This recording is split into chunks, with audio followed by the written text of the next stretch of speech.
Summit numbers speak. The number whisperers understand. We tell people the numbers story. The Army of Snowmen children took over Madison High School, but fortunately all the children are safe. Now we're going over to Larry Sprinkle for the Doppler radar of the budgeted balance sheet. All right. Hey, thanks a lot, Rob. Hey, let's talk a little bit about the forecast we got today. We got coming in from the west, we got 9% loan growth, $110 million is going to land right here, Madison, Wisconsin. And then from the south, we got this cold front, actually this warm front pushing up from the south. And we're going to bring all those deposits up from the south at about 10%. It's going to get up to about 10%, $160 million. I think those two fronts together are going to land right about here, Summit Credit Union, Madison, Wisconsin. So we'll be on the lookout for that forecast the rest of the week. Continue to monitor as it moves through. Thanks, Rob. Thanks, Larry Sprinkle, for the excellent Doppler forecast.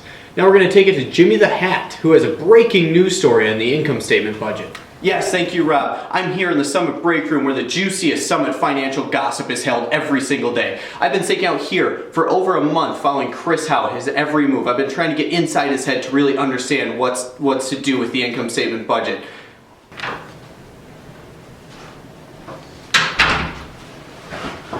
Chris Howe, how are you doing today? Oh, good, glad to hear. I'm actually Jimmy the Hat from SCU News. I'm here to interview you. Are you willing to answer some questions? Okay, great. Let's get to the first one. We have a huge year in 2012 for overdraft fees, and I noticed that the budget's actually $500,000 over what we did last year. Chris, how are we going to get there?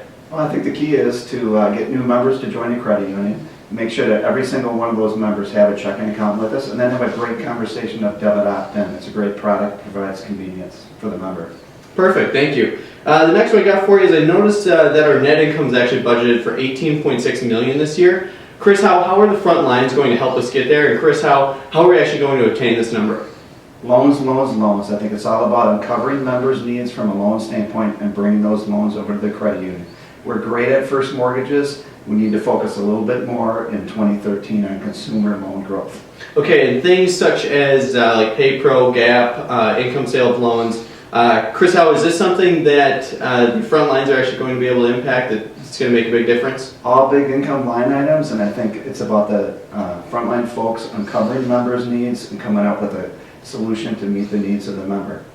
All right, and the last one I got for you is, how are you going to, Chris, how will you end this segment if it's breaking news? Chris, how? Isn't that a little big enough? Back to you, Rob. Really interesting stuff there Jimmy the Hat has. We're going to take it actually over to Larry Sprinkle again, who's going to bring us the Gain Share Extended Forecast. Larry? Thanks, Rob. Here's our gain share extended forecast. For each gain share item, there's a high and a low. If we hit the high, we get full credit, and if we hit the low, we will earn partial credit on that particular goal. Back to you, Rob. Thank you, Larry Sprinkle. That's going to wrap it up today here at SCU News. We're going to see you each quarter in 2013 to update you on the progress.